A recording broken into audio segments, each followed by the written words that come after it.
Prof, hari ini kita mendapatkan kabar duka. Musisi ternama Glenn Fredly meninggal dunia karena meningitis disebutkan.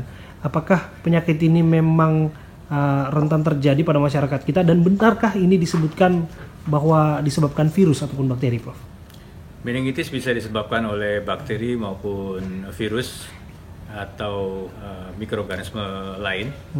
Dan ya, untuk kasus yang ini kita belum tahu apakah ini disebabkan oleh virus atau bakteri, tapi kalau lihat perjalanan penyakitnya yang begitu cepat, kemungkinan besar virus, walaupun ada juga satu jenis bakteri, misalnya contohnya Rickettsia, itu juga cukup cepat untuk menyebabkan meningitis dan sampai ke meninggal. Apa gejala awalnya, Prof? Gejala awalnya sekali biasanya ditandai dengan mungkin seperti demam biasa, tetapi kemudian diikuti dengan cepat oleh rasa nyeri di kepala, bahkan sampai kehilangan kesadaran pada waktu yang sangat pendek, ya.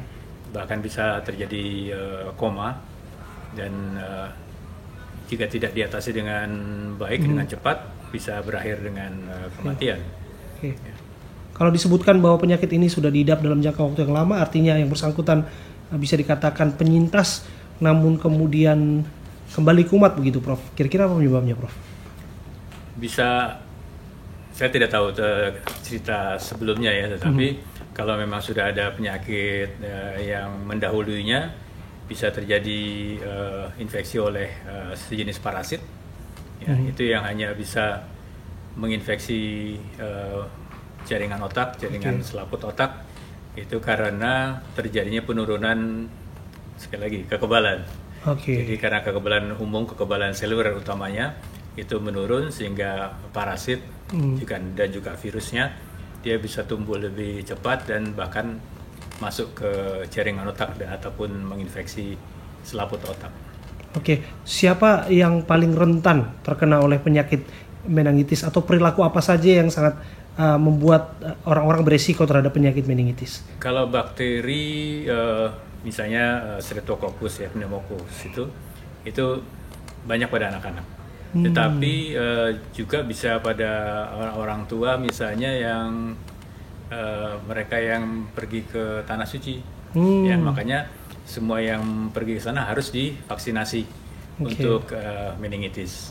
Ya. Jadi ada langkah awal antisipasinya itu vaksin ya, Dok ya? Dengan vaksin ya, untuk bakterial. Jadi biasanya disebabkan oleh namanya meningococcus ya, artinya Streptococcus yang sejenis Streptococcus yang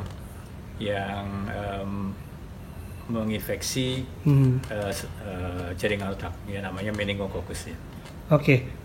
Apakah artinya penyakit ini fatality rate-nya begitu tinggi, Prof, di tanah air atau di dunia?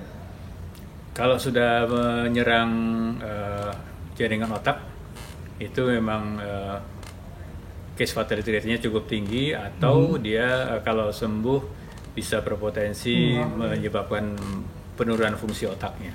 Terakhir, Prof, saran buat mereka-mereka yang mengalami gejala awal sebaiknya seperti apa, Prof?